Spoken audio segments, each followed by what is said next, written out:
Bonjour tout le monde, j'espère que vous allez bien. Me revoilà pour un petit encouragement, petit podcast dans notre série Un été fruité. Donc après l'amour, la paix, la joie, et nous sommes au quatrième fruit que produit la présence du Saint-Esprit en nous. Et le quatrième, c'est la patience. Alors la patience, je vais essayer d'être court, parce que voilà, vous n'êtes pas très patient. Mais je vais essayer d'être court parce que j'aimerais qu'on puisse, réfléchir et que vous puissiez chez vous réfléchir sur cette, thématique-là, sur ce mot-là, la patience. Parce que, je me suis demandé, est-ce que encore aujourd'hui, il existe réellement des gens patients? Hem Parce que la patience, je vous donne 4 petits mots qui viennent définir un peu ce qu'est la patience. La patience, c'est, de l'endurance, c'est une persévérance, c'est une attente et c'est une constance. Et alors que j'y réfléchissais, je me disais: «Mais ça vraiment la patience, c'est un fruit qui prend du temps». Mmh. Il prend du temps à mûrir. La patience, ça arrive pas tout de suite, et c'est quelque chose qui se fait petit à petit avec patience. Le fruit de la chair, c'est bien sûr l'impatience, c'est le besoin d'avoir ce qu'on veut tout de suite et je dois vous confesser que, avant de parler sur la patience, je pensais vraiment être quelqu'un de très patient, qui ne s'énerve pas facilement, tout ça. Et plus j'y réfléchissais et plus je me voyais dans mon habitat, naturel et plus je me rendais compte que je suis quand même sacrément impatient. Heu, je suis loin d'être patient avec mes enfants, voilà. Je me suis rendu compte de ça, que j'avais du mal à être patient quand vous savez, quand ils crient tout ça là, ah ça me tend et j'ai aucune patience dès que ça m'énerve, je leur dis: «Maintenant, va dans ta chambre» ou «Vite, on lui met sa tutute» ou tout de suite je trouve une solution parce que ma patience, a des limites et je pensais qu'elles étaient lointaines, mais en fait elles sont très proches. Hem je vois aussi que ma patience a des limites très proches, vis-à-vis de l'Église, des gens de l'Église, comment des fois on peut une situation, une réflexion, un truc vis-à-vis des frères et sœurs, ma patience elle est vite, heu, challengée. Je me suis rendu compte aussi que dans la voiture, je manquais de patience, à vouloir toujours arriver le plus vite possible et malheureusement ça me jouait des tours. Et voilà, je manque aussi de patience. Je me suis rendu compte que dans le sport, quand je fais du sport, je manque de patience. Ah oui, par exemple, je fais un peu d'exercice physique, en ce moment et j'aimerais voir tout de suite les résultats de mon exercice physique. Je fais des abdos, j'aimerais tout de suite que mon ventre devienne parfait avec les plaquettes de chocolat. Mais malheureusement, je manque de patience parce qu'après 2 séances, je ne vois pas de résultats et je me dis: «À quoi bon finalement faire tout ça?» Finalement, on veut, tout, tout de suite. Alors je ne sais pas si vous êtes comme moi, hein, mais je pense que si vous y réfléchissez un petit peu et si pendant cette journée qui arrive ou, cette semaine, vous réfléchissez un peu sur la patience, vous allez vite vous rendre compte qu'il y a plein de moments où vous n'êtes pas patient et on n'est pas patient.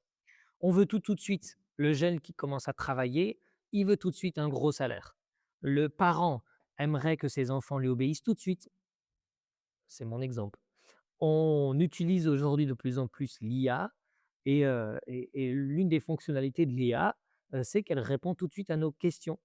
Immédiatement, on pose la question, on a immédiatement une réponse. Alors un autre exemple, j'ai faim. Eh bien, lorsque avant on prenait le temps de préparer enfin avant, mais on prenait le temps de préparer et même si on sait qu'un bon plat prend du temps, eh bien finalement, n'ayant pas de patience, on va rapidement commander, un plat tout fait sur Uber Eats. Même les plus anciens, parce que souvent on pense que, c'est que les jeunes qui sont impatients, mais j'ai l'impression que les anciens, parfois sont aussi impatients. Impatients d'aller au ciel par exemple, petite blague. Mais notre, blague à part, notre culture continentale finalement, elle est extrêmement impatiente et je pense que c'est dans notre nature en fait, c'est pas que l'Occident, c'est dans la nature de l'homme d'être impatient. Notre monde est rempli d'impatience, on veut tout de suite, hem et voilà et la finalement la patience, je veux relever que la patience, il y a de la valeur dans la patience. C'est Jean-Jacques Rousseau qui dira: «La patience est amère, mais son fruit est doux». C'est excellent, hein, comme, réflexion. La patience, bah, oui, lorsqu'il faut attendre pour avoir ce que l'on désire, c'est amer, on ne veut pas, on aimerait avoir tout de suite, ça nous coûte quelque chose d'être patient, d'attendre. Mais en fait, lorsque la patience a produit son œuvre, eh bien son fruit, il est doux. La patience ou la persévérance, par exemple dans l'incompréhension, d'une situation, la patience dans la difficulté ou la persévérance dans quelque chose dans laquelle je me suis engagé, eh bien ça va avoir cette faculté à solidifier quelque chose en nous, solidifier notre volonté, solidifier notre détermination. La patience produit elle nous rend solide, elle rend solide notre force, notre être intérieur est solidifié par le fait qu'elle passe par la patience. Ce qu'on obtient, et ça c'est un autre point, c'est, ce qu'on obtient par la patience va avoir beaucoup plus de valeur que ce qu'on en obtient, d'un claquement de doigts. Heu, la patience va éprouver notre volonté, éprouver notre désir, jusqu'à rendre l'objet de notre désir inestimable. J'ai découvert ça moi au travers, vous connaissez mon histoire avec Mélissa, le fait qu'on désirait avoir un enfant, juste avant d'avoir Élie. Moi, étant né dans une, famille, 6 enfants, pour moi, avoir un enfant, c'était logique, en fait. Il y avait pas à attendre, il y avait ça allait se faire naturellement et finalement lorsque, eh bien, il a fallu attendre, près de 4 ans, pour qu'on ait Élie et puis encore, 5 ans pour que Caleb arrive, eh bien, j'ai appris la valeur de la vie, appris la valeur de la vie d'un enfant et du coup, quand Élie est arrivé, quand Caleb est arrivé, eh bien, ce désir que j'avais d'avoir un enfant, il était il était multiplié, exponentiel. Ce plaisir, ce désir était, accompli et devenait excellent, parce que j'avais dû attendre. Et ça a amené en moi, par exemple, d'être différent vis-à-vis de mes enfants que ce que j'aurais été si on avait eu Élie et Caleb tout de suite. J'entends beaucoup des fois des parents qui se plaignent constamment de leurs enfants, pour qui on dirait que l'enfant c'est un poids, c'est presque une, ça leur a gâché la vie et honnêtement, moi je peux pas me permettre d'être comme ça. Parce que j'ai dû patienter, j'ai dû persévérer, ça a été difficile avant d'avoir Élie et Caleb et je ne peux pas me permettre de me plaindre, quand du fait qu'ils sont là et oui, des fois, ils font des bêtises, des fois c'est difficile, ils sont pas drôles. Encore cette nuit, j'ai dû me lever 36 fois pour eux, mais je ne me permets pas de me plaindre d'eux, du fait qu'ils sont là parce que j'ai dû tellement patienter pour les avoir. Et vraiment, c'est ça, l'œuvre de la patience, c'est que, elle permet de prendre, la conscience prendre conscience pleinement et entièrement de ce qu'on a, de ce qu'on désirait et de ce qu'on a reçu. La patience, elle nous rend solides. Elle elle, elle donne de la valeur à ce que l'on veut et je crois que dans un monde, qui veut tout, tout de suite, je crois qu'une personne qui est en capacité de faire preuve de patience, honnêtement, c'est digne d'un ovni. On n'en voit pas souvent, c'est très rare et c'est quelqu'un qui on dirait que c'est un extraterrestre, en fait. Hem mais pourtant, eh bien, j'ai envie de dire que c'est précisément, ce qu'on doit être, ce qu'on doit devenir lorsqu'on suit Jésus. Jésus, il a fait preuve d'une patience incroyable. Arrêtez-vous 2 secondes juste pour réfléchir à la patience que Dieu a envers toi, envers moi. Le nombre de fois où on le déçoit, le nombre de fois où on n'a pas fait ce qu'il voulait, le nombre de fois où on lui désobéit, le nombre de fois où Dieu fait preuve de patience à notre égard. Pensez à la patience de Dieu vis-à-vis de l'humanité. Le nombre de fois où les hommes, tous les hommes et les femmes ont pu le décevoir, le rejeter, l'ignorer. Eh bien, Dieu demeure patient et c'est ce que nous devons être. Nous devons être à l'image de Dieu Et finalement, c'est ce qu'on devient lorsque l'on suit Jésus.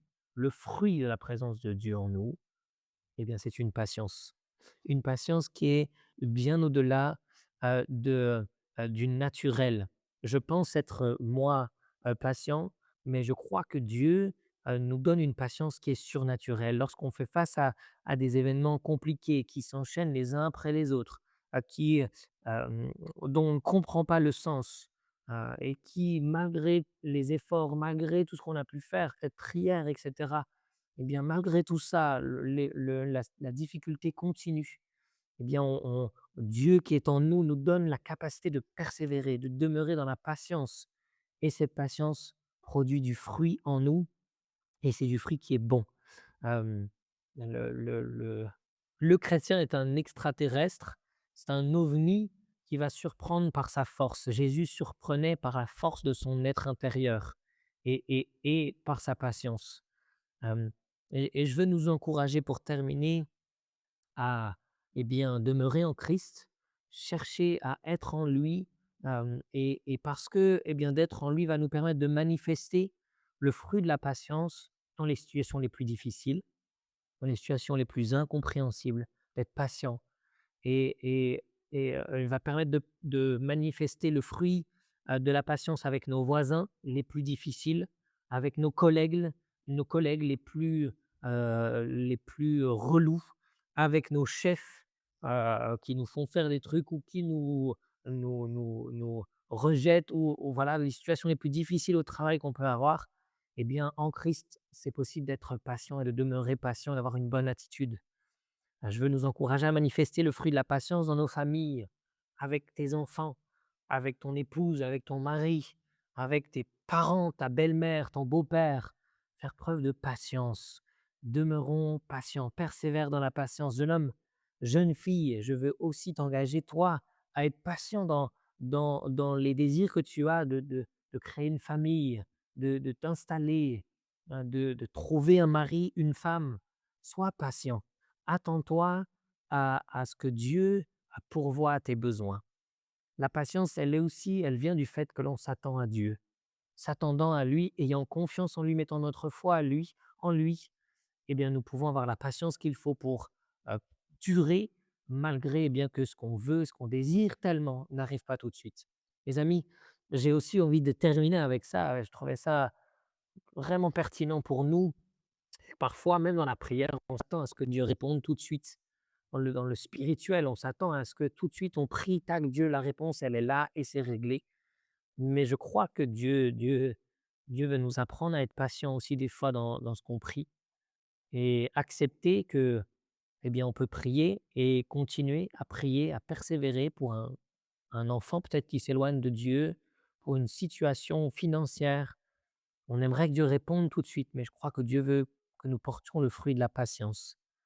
Être en capacité d'accepter que Dieu nous dit d'attendre et de persévérer dans la foi, de demeurer dans la foi, dans l'attente de sa réponse vis-à-vis de notre prière.